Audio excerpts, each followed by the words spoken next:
Hey, and welcome back. So hopefully everyone liked that. Trust me, there'll still be some late to the dance, I'm sure of it, but I guess I lucked out on a few. Who am I talking about next? Well, I sent a teaser on my Instagram showing these two. Um, this next one hasn't been getting a lot of good rap, but and I already took them out of the packaging and threw the packaging away, unfortunately.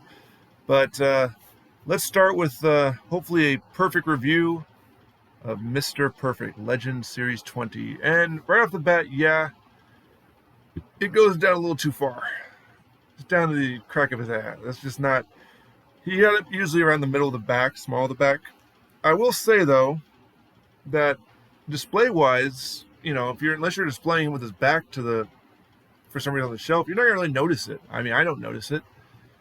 It does add more of a texture and more of a bulk to it.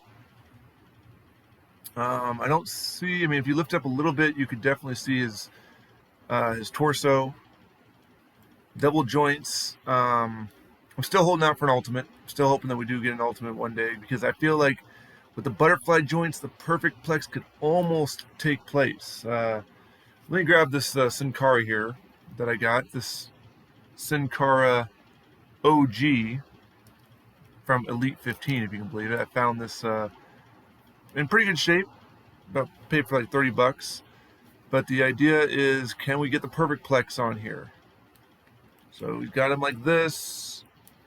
Gotta get a little higher up. Get the leg there. No. I mean, maybe you could do like this a little bit, I guess, and maybe put the arm out like that. Bridging wise, it's going to be close, but no. Butterfly joints, I think, would make it possible. But the head scan, great looking head scan.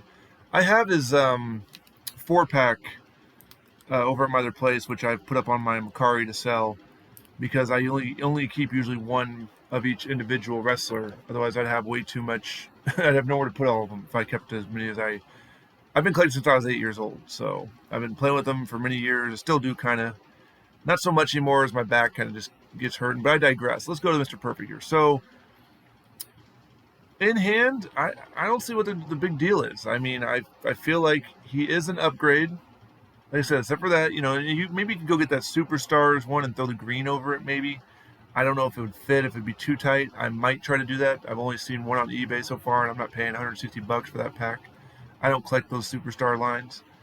You could switch the the knee pads. Mr. Perfect, got the little Mr. Perfect logos there. He does come with an Intercontinental title.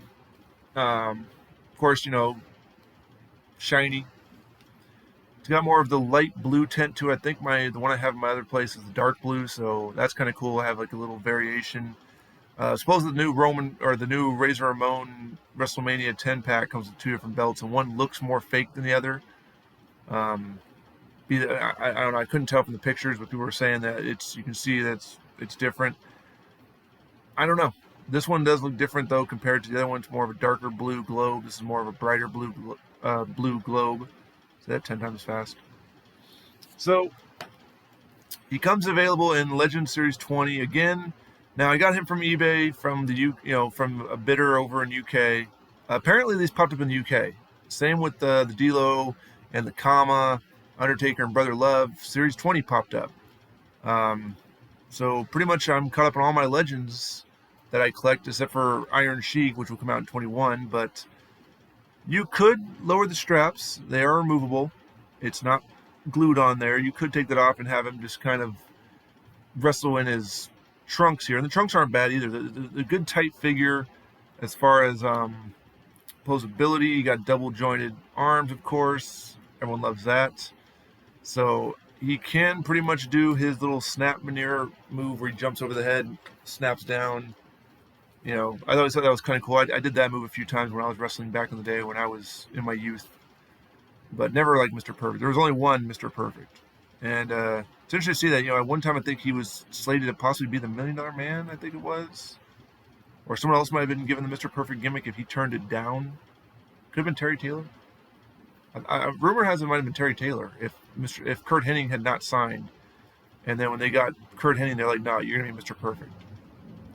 And, he did get to Intercontinental status. He was the final runner-up in Royal Rumble 90, I think it was. He was supposed to supposedly win it, and Hogan changed the card. Um, the yellow pop's great. It reminds me of his basic figure from back in the day, so I'm looking forward to that. It's not like, two-tone where it's like he had yellow with like a blue and a black or whatever, like that weird 90s look to it. I didn't care for the tricolored looks. It was always a two standard look for me. I think this one would definitely be up there as far as display ability. I think the only one that would probably surpass this one, obviously if it was an Ultimate, but if it was another Elite and it came out and it was like light blue from his 2002 Royal Rumble look, for some reason, as I grew up as a fan of wrestling, I was not around the time Mr. Perfect was. I only saw him in '96 when he was like doing managerial services for Hunter Hearst Helmsley briefly, and then he disappeared. Then he went to WCW, and I didn't have cable, so I didn't catch him in WCW really. It's only in the later years when I came back and was able to watch the stuff past the Attitude Era and before the Attitude Era, I should say, that I saw how good Mr. Perfect was.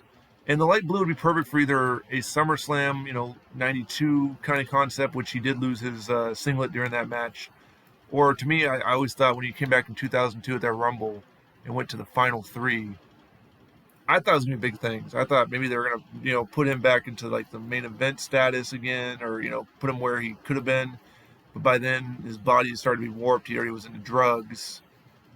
It was all around just a sad thing. And then, of course, to hear he passed just shortly after, I think 2003 in February is when he passed. And we never got that R3, which was going to be blue and black. And then Jax came out with the orange and black. And I think Series 10 of the Classic Superstars. And then, a couple here and there. You got the Mr. Perfect with the rhinestone kind of on the back. And then Mattel even did that one. So this one in yellow, it's basically taking that basic and then upping it up to Elite Plus status, as I call it. Because the plus is the arms. Otherwise, if you had the standard arms, you'd just be a regular Elite. So, these are the standard now Elites. So obviously, a lot of my Elites are now outdated. So he'll go up on the Elite Plus display piece in the WWF shelf, which right now I need to remodel. It needs to be reworked. It's once people who I was let stay here with me moved out, I'm now able to get back out and actually do a bunch of stuff to my condo. So I'm thrilled about that. Just got to find time. But I digress. If you want to get a Mr. Perfect figure, he's going to be available in Legend Series 20 coming out. I'm pretty sure, like I said, maybe First to Dance, or someone may have already. I've seen pictures of people already getting some of these, especially if you live in the UK. You probably already got this thing. Again, I paid more than the standard, but I wanted the figure, and I didn't want to wait till October. Target's usually pretty good with delivering their pre-orders. I just got some pre-order multiverse figures, no problem. But I'm just like, you know what? That's 2 months away. I'm missing out on ample time to, do my Fig Fed. I'm missing on ample time to bring Mr. Perfect to the WWF Elite Plus brand. So let's just get Mr. Perfect. So that was pretty much it for Mr. Perfect. Again, the only thing I think that will top this figure is, like I said, if they did the blue design, or if we get an Ultimate figure. Fingers crossed, maybe one day.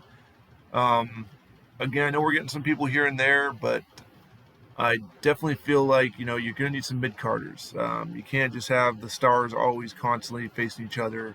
You need the mid-card guys. And Mr. Perfect, unfortunately, he only reached mid-card status. He did, he could have flirted with the world title a few times, I think. But he's always, he's one of those guys that really didn't need the belt. He didn't really, the Intercontinental belt helped elevate it. Like I said, as a kid, he wasn't the most flashy. Looking at stuff when I had to put myself in the mindset. Some of the moves you did, they're really technically sound. He sold really well. He was like Dolph Ziggler reminds me of him, where Dolph oversells. He knew how to sell and make the other guy look good. Made Goldberg look good in '96 at the Bash of the Beach, or was that 97? Excuse me. Was it '98? 90? No, '98 is when he lost to Starrcade. So no, it would be '97. My bad.